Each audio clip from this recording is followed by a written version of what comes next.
Je voulais préciser que ce qui s'est passé hier n'est nullement une volonté manifeste de la CEI ou bien de quelques clans que ce soit de bloquer la proclamation des résultats.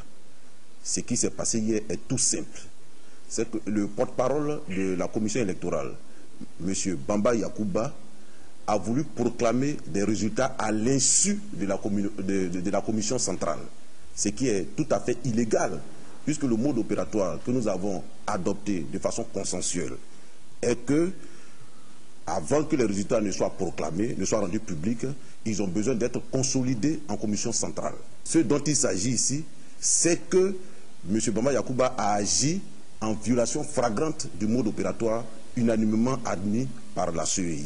Ce mode opératoire veut que, avant toute proclamation, on puisse consolider les résultats au niveau de la commission centrale et que toute la commission, tous les commissaires se reconnaissent dans ce qui va être fait et dans ce qui va être dit, puisque nous sommes dans une période sensible et tout ce que nous faisons engage l'ensemble de la commission centrale. Et donc cela n'a pas été fait et c'est à notre insu que M. Bamba Yakuba a pris une liste de localités qu'il est parti pour publier. Voilà. Nous avons estimé que c'était une chose inacceptable, extrêmement grave, et c'est pourquoi nous avons agi comme nous l'avons fait.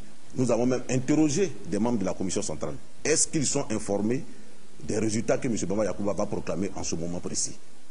Tout le monde a montré son étonnement, son indignation. Voilà. Et donc il fallait agir vite. C'est pourquoi nous l'avons trouvé sur le plateau pour l'interrompre.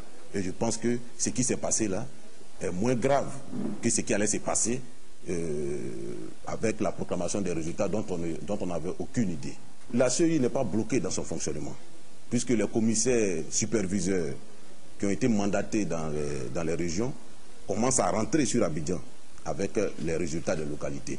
Et au fur et à mesure qu'ils arrivent, on procède à une consolidation en commission centrale, avant que ce ne soit publié. Voilà. Et nous sommes dans ce processus. Beaucoup de localités ont été déjà consolidées. Des localités sur lesquelles il n'y a vraiment pas de problème. Ces localités-là ont été déjà consolidées. Par contre, il y a certaines qui font l'objet de débats, de discussions, voire même de divergences. Je vais parler notamment des régions du nord de la Côte d'Ivoire, où avec ce qui s'est passé, nous avons quand même des inquiétudes et nous voulons en savoir davantage. Voilà. Et donc, ces localités-là, pour l'instant, n'ont pas été validées, n'ont pas été prises en compte par la commission centrale. Bamba Yakuba a invalidé les résultats de la France. Parce qu'il y a eu simplement la violence à Paris, on a invalidé tout le scrutin en France. Cela au mépris des règles de la CEI.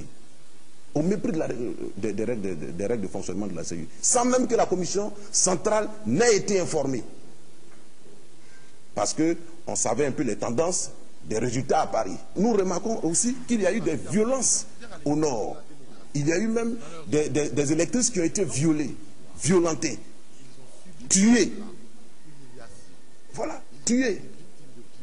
Et nous pensons que le scrutin, donc, eu égard à ce constat, n'a pas été sincère, n'a pas été libre, n'a pas été transparent, n'a pas été démocratique.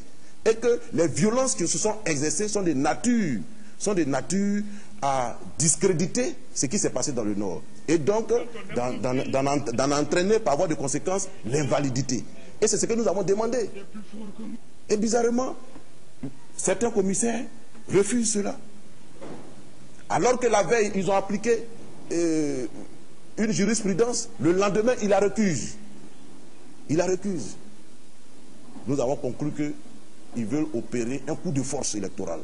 Il s'agit d'un véritable coup d'État électoral. Et nous ne pouvons pas accepter ça. Je voulais donc, au terme de cet éclairage, demander aux Ivoiriens de rester calmes, de rester sereins, de rester imperturbables. Nous allons proclamer les résultats. Nous allons proclamer les résultats de l'élection présidentielle.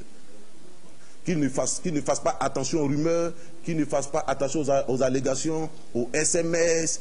Ils n'ont qu'à rester sereins. La CEI ira jusqu'au bout du processus et va publier les résultats crédibles, les résultats valables, les résultats où les élections se sont déroulées normalement. Et c'est ce qui sera fait et c'est ce qui sera admis.